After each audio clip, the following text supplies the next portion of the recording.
Yo guys, what is up? This is Coro at syempre welcome back dito sa ating channel. So for today, iba yung pag-uusapan natin. So magpo-post muna tayo or magte-take a break muna tayo from Web3 gaming.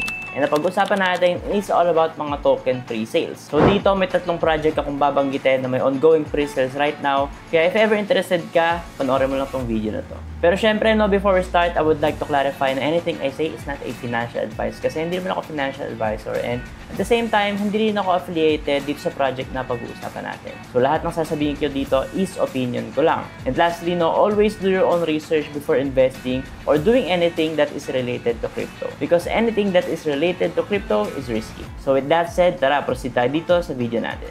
So guys, ayun, nandito tayo sa aking Twitter account. So before we start, follow nyo lang ako kasi nagpo-post ako dito from time to time. Although wala kasi akong Facebook ngayon, nagpo-post ako dito sa Telegram, sa YouTube, sa TikTok. So iba't ibang social media accounts ko. So yung Facebook natin is tinatry ko pang bawiin kasi blinak siya at may nag-report sa akin ng copyright, Pero yun, I think hindi naman siya permanent ban. So anyway, kapag nagpunta ka dito sa aking profile, meron akong mga links dito. I think ito yung Chorus Room, ito yung aking Telegram. Pero bukod doon, meron ako dyan sa description box natin. So check nyo yung aking Linktree. So dito sa Linktree ko, makikita nyo lahat ng aking links. So nandiyan lahat ng socials ko. Ang hindi ko lang na-add dito is yung Vault, which is i-add ko mamaya. Nandito rin mga play to earn natin.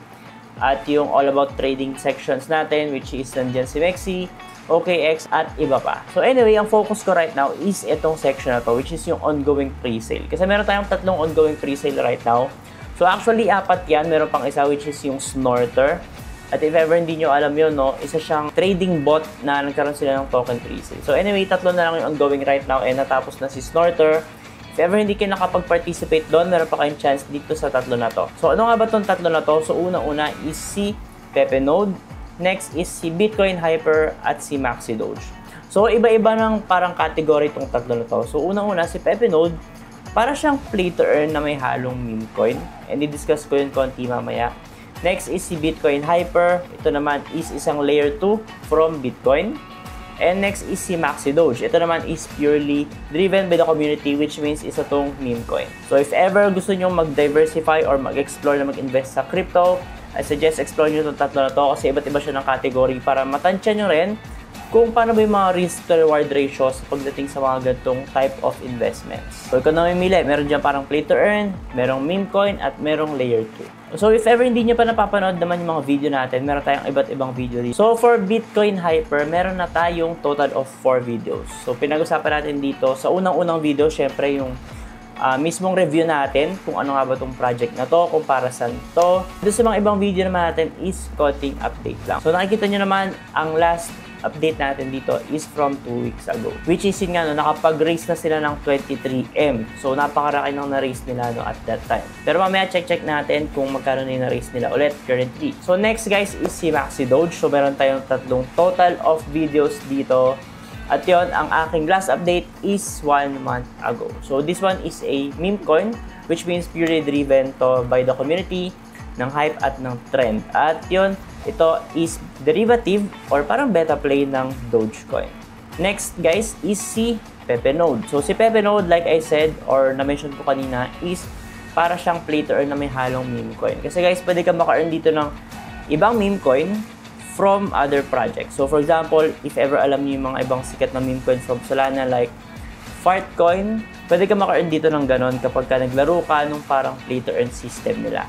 At yun, diniscuss ko yun sa aking unang-unang video. Siyempre, nireview natin kung ano nga ba si Pepe Node at siyempre, kung paano tayo makakasali dito sa kanilang pre-sale.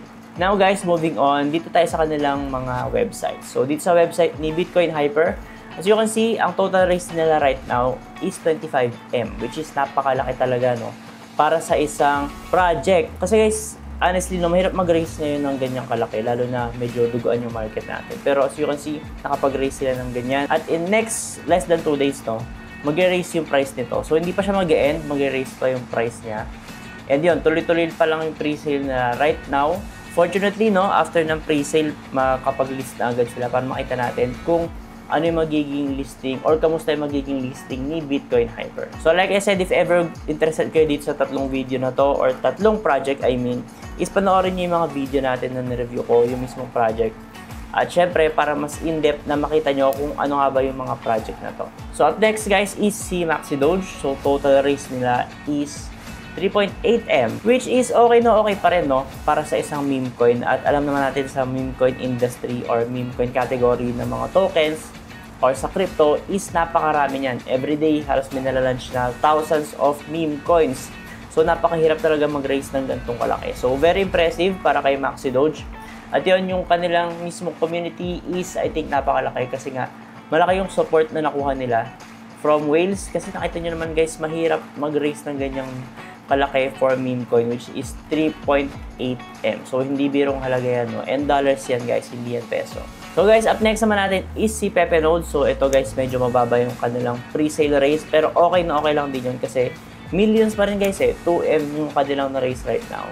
And yun, ang next price increase nila is in 2 days and 10 hours. So, less than 3 days, mag-raise sila ng mismong price nila.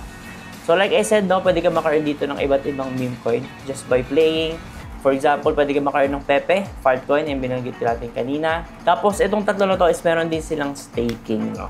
Pero ito, si Pepe Node, very interesting to para sa akin kasi naalala ko, medyo katulad siya ng ibang project like Big, if ever nakita mo yon sa Abstract Chain. So, bibili ka ng parang tinatawag na node, tapos yung node na yon is makakapag-farm ng mga tokens.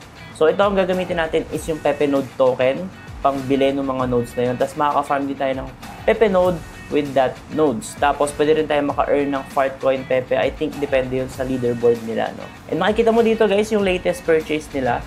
Kasi meron sila dito, which is very interesting kasi makikita mo dito yung live na update kung may mga bumibili ba sa kanilang mismong pre-sale.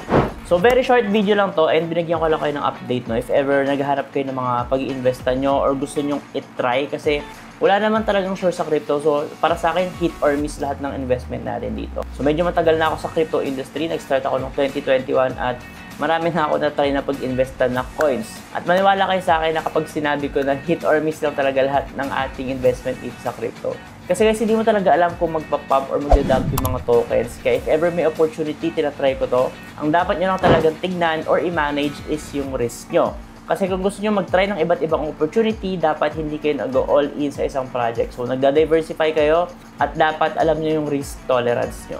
At syempre, huwag kayo mag-gamble, hindi to gamble. So, dapat tinitignan mo rin talaga yung mismong project, pinag-aaralan mo. Kaya naman, I suggest na if ever interested kayo dito sa tatlong project na nabanggit natin or napag-usapan natin, i-follow nyo ako at panoorin nyo yung mga video ko doon. So, meron ako sa YouTube at meron din ako sa TikTok. So, pinag-uusapan ko rin doon yung mga pre-sales or ongoing pre-sales right now.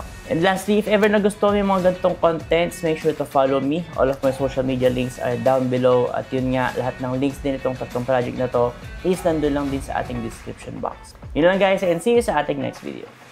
Ingat!